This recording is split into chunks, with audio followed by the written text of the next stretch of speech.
Mateus capítulo 19.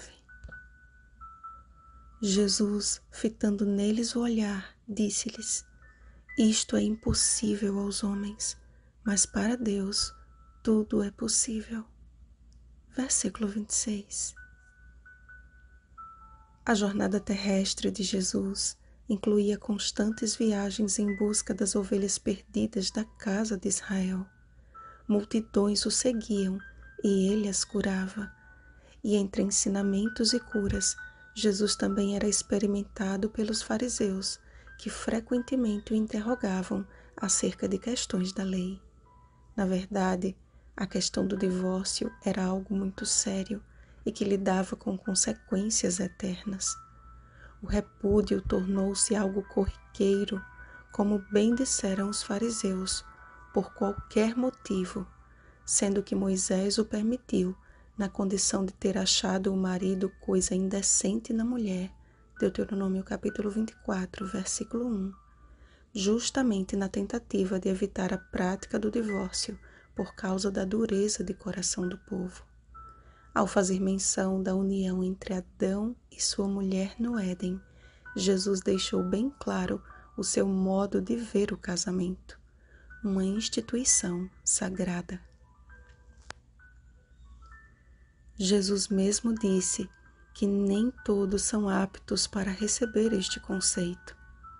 Hoje, viver uma relação conjugal dentro dos parâmetros divinos tornou-se fora de moda, e falar sobre isso é considerado praticamente um crime. Pessoas têm sido investigadas e processadas pelo simples fato de expor a sua crença no que diz a palavra de Deus.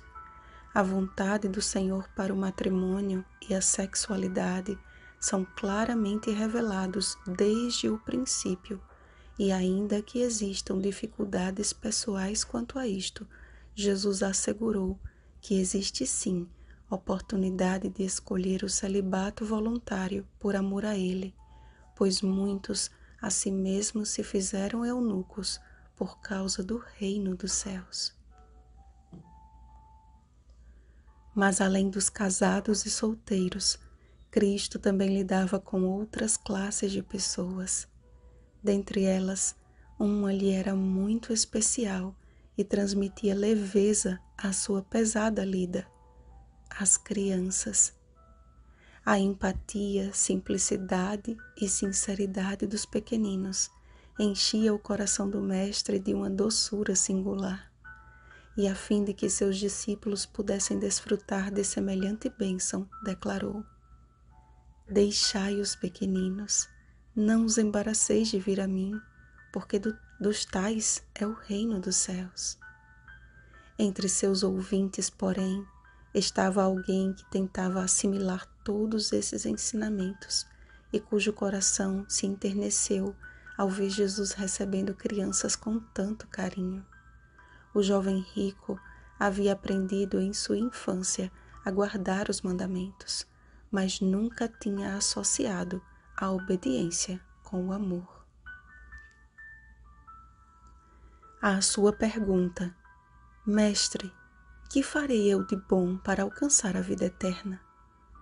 Primeiro, Jesus deixou bem claro que bom só existe um.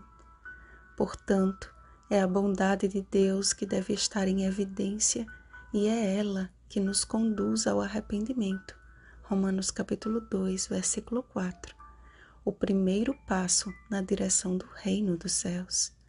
Em seguida, Jesus apresentou a guarda dos mandamentos como um passaporte para a vida. Se queres, porém, entrar na vida, guarda os mandamentos. Como escreveu o salmista: Nunca me esquecerei dos teus preceitos, visto que por eles me tens dado vida. Salmo 119, versículo 93. Citando os mandamentos relativos ao amor ao próximo, Jesus falou o que o mancebo com facilidade assegurou observar, mas que nunca havia aprendido a amar. O perfeito caráter que Deus requer de seus filhos é a disposição em ouvir e praticar as suas palavras. Leia Gênesis capítulo 17, versículo 1, Mateus capítulo 5, versículo 48 e 2 Timóteo capítulo 3, versículo 17. O pedido que ele fez ao jovem rico pode ser replicado na vida de qualquer pessoa, ainda que o objeto a ser abandonado seja diferente. Jesus pode estar lhe dizendo hoje: se queres ser perfeito, abandone a pornografia, depois vem e segue-me. Se queres ser perfeita, exclua esta rede social que em nada lhe edifica, depois vem e segue-me. Se queres ser perfeito, abandone esses jogos, séries e filmes que estão manchando o seu caráter, depois vem e segue-me. Infelizmente, como o jovem rico, muitos ouvindo esta palavra vão embora tristes pelo amor às coisas deste mundo, perdendo o privilégio de participar dos tesouros do céu, onde traça nem ferrugem corrói e onde ladrões não escavam nem roubam. Mateus capítulo 6, versículo 20.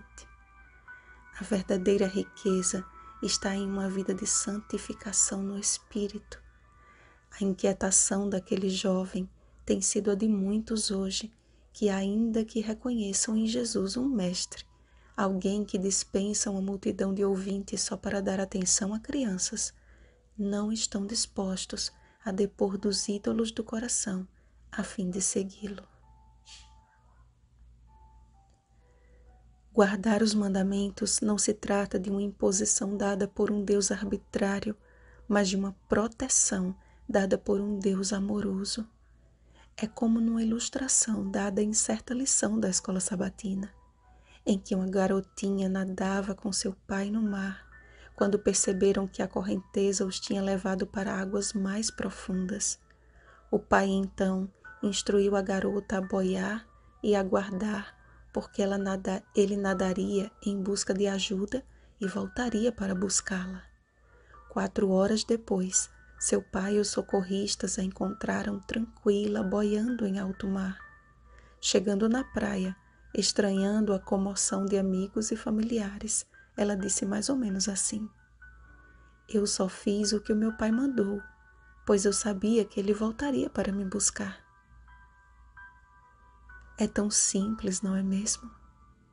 Que tal experimentarmos esta maneira infantil, mas tão sábia, de aguardarmos o Pai vir nos buscar? Não se trata apenas de obediência, mas de um relacionamento de amor e confiança com Deus. Pode ser que você não tenha que deixar para trás grandes riquezas ou vícios secretos, mas casas, ou irmãos, ou irmãs, ou pai, ou mãe, ou mulher, ou filhos, ou campos, por causa do nome de Jesus. Mas se assim você tiver de fazer, saiba que receberá muitas vezes mais e herdará a vida eterna. Todo aquele que conhece e prossegue em conhecer Jesus a cada dia, não sonha com ruas de ouro ou palácios de cristal, mas com o dia em que Jesus, fitando neles o olhar, lhes dirá: vinde benditos de meu Pai. Mateus capítulo 25, versículo 34. Chegou a hora de abandonarmos tudo aquilo que nos impede de nos entregarmos por completo a Cristo. Ele nos diz hoje: anda na minha presença e sê perfeito. Gênesis capítulo 17, versículo 1. Vigiemos e oremos. Bom dia, perfeitos pela graça. Rosana Garcia Barros.